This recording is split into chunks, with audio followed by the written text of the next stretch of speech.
Why don't you come on down to Mantiques and meet some friends of mine?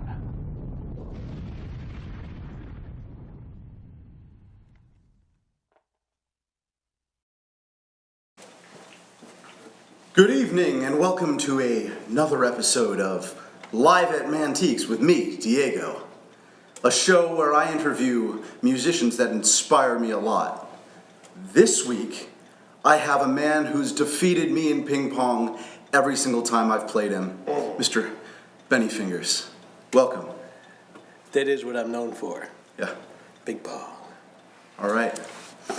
So, how are you? You doing all right? Doing all right, Diego. Yeah, man. Just trying to get through this last year, life itself in general. Have you been staying busy musically? Well, yeah, I mean, more than many. I think your mom, Gina, has kept it going through this whole thing quite steadily. Yeah. Two albums, Weed 'em and Reap and None More Blue. You should buy them. They're right going now. fast. Nice. All right. All right, so let's kick this off. So how did you get into music? Well, let's see. I guess I'd say the family got an old used piano. I believe it was from Goodwill back in when I was 5 years old or so. As soon as that piano came into the house, that started my exploratory career with the piano.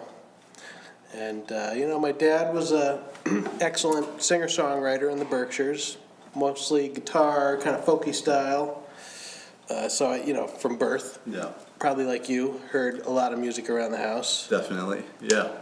And then, he kind of let me just get into the piano, feel it out my own way, kind of improv style. So you started with piano, because I know you as a key player. I don't know you as anything else. So Yeah. did you ever learn other instruments as a kid? Let's see. I took trombone for a few months in 4th grade. Mrs. Simmons. Mrs. Simmons. But I didn't last too long with that. I forget what happened, but Yeah. it's harder than it looks. Oh yeah. No. All that slidey action Yeah. going on there. And I do remember one of my early childhood, like elementary school thoughts of what being a rock star would be, was just being able to go, whoop, whoo, on a electric guitar. That was like my goal as a 8-year-old. Yeah, I think that's pretty spot on for what like a rock star guitarist does. It's just a lot of Right? Yeah, I guess it was the rock star. the rock star in you. And when did you start taking music seriously and start thinking about it as something you wanted to do? Well, I guess, coming out of high school, I kind of had to decide whether I'd go to college or not. And music was really the only thing that was interesting me at that time. So it's like, okay, classical music. Mm-hmm. I was into blues even back then. Blues is cool. Because the family moved to China for a year when I was 9 and 10. And could only bring a few albums. I remember bringing Michael Jackson Thriller. There was a blues album. What's his name? Oh boy, white British blues guy. John Mayall. Yes. Chicago Line album. So I had a legit blues album with me in China for one of my 5 or 10 American albums that I brought. John Mayall's still making stuff now. Right? He's getting up there though. Yeah. Saw him at the Colonial just a couple years ago. Still rocking it. Very cool. Chicago Line with Chicago Line. Oh yeah, some legit blues. Yeah. Jazz, got into the jazz thing only in college really. So I did end up going to Westfield State College, studying jazz piano performance, because it was either jazz or classical.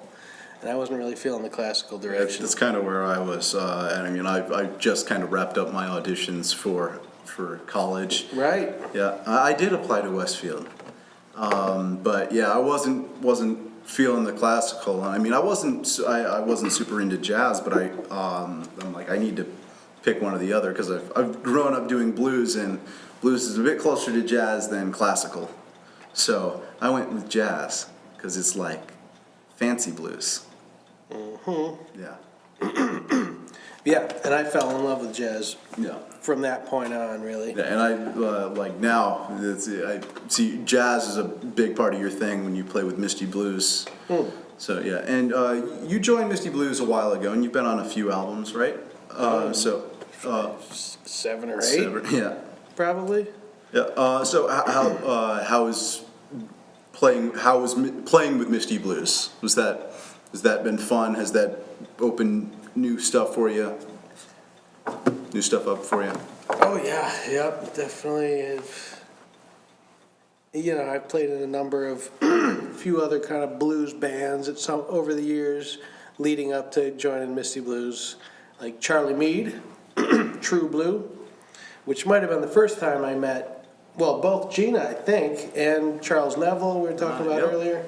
Great saxophone player from New Orleans, who just passed away 2 years ago or so. Yes. Yeah, it's been great with being in a solid band for a good stretch, so you can really congeal as a band, get stuff down so good that you don't have to think about it. Yeah. Like you've sat in on enough, played enough gigs with us that you're Yeah. right there with it. Yeah. It's Get very fun playing with those guys. Yeah. There's been some personnel change over the years, but not much. Yeah. So that's been pretty. Yeah. You joined like a bit after the when drummers were like in for like a week and a half and then left. A lot of There's drummer been turnover. there's been like 9.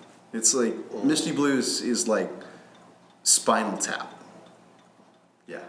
Lots of drummers. It's just They just they blow up. just haven't died. They left. Yeah. Yeah. In various forms.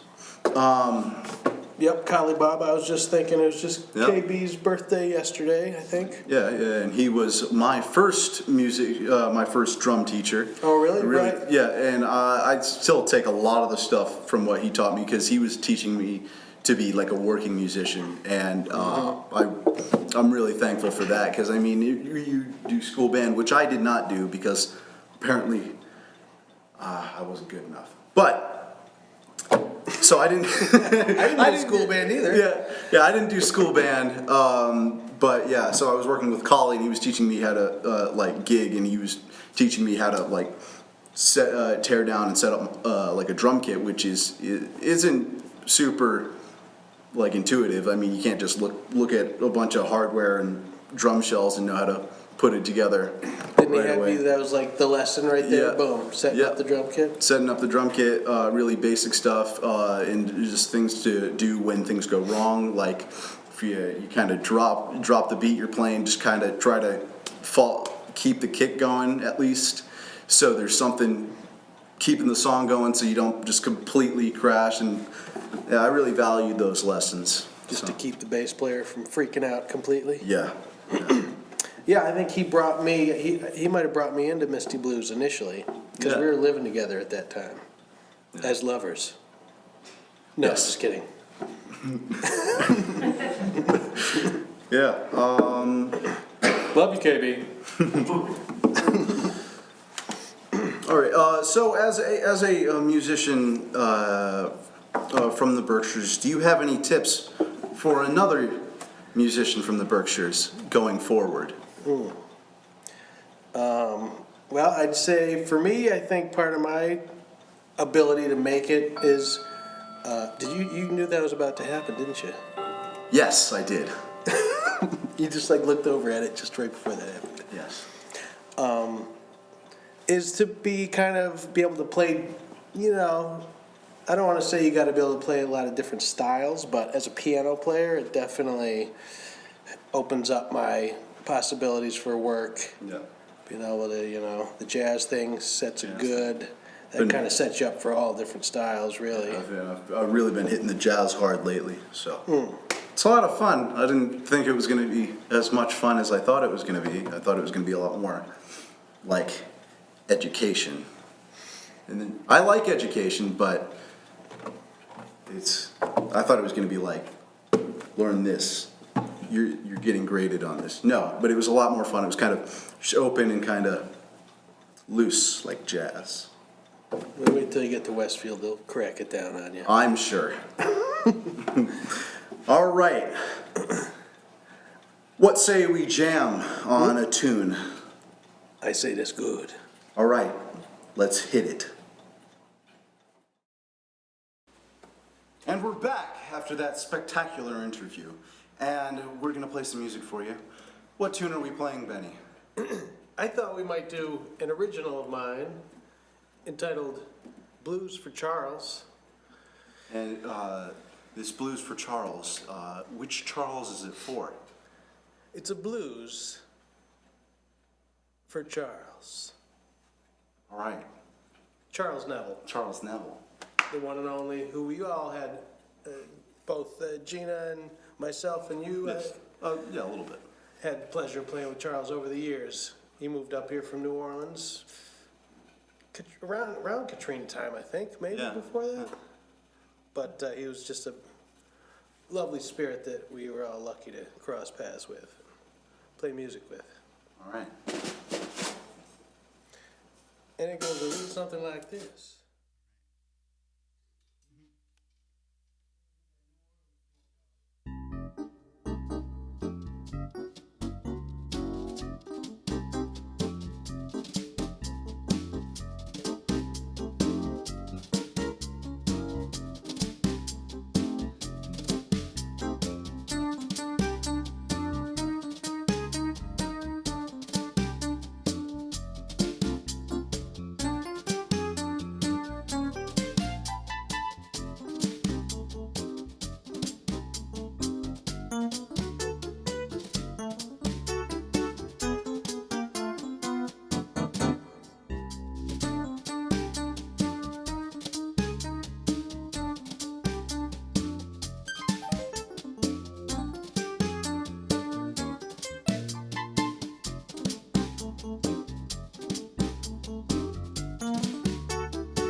for Charles. This is Mr.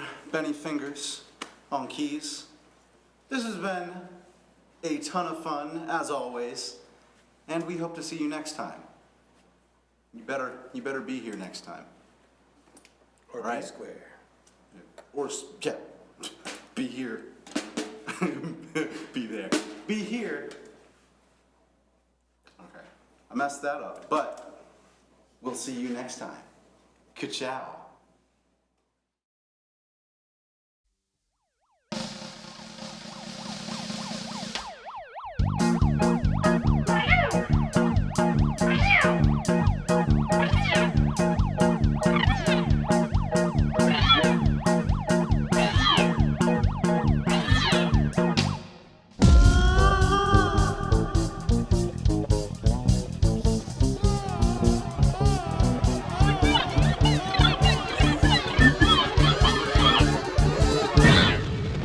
Why don't you come on down to Mantiques and meet some friends of mine?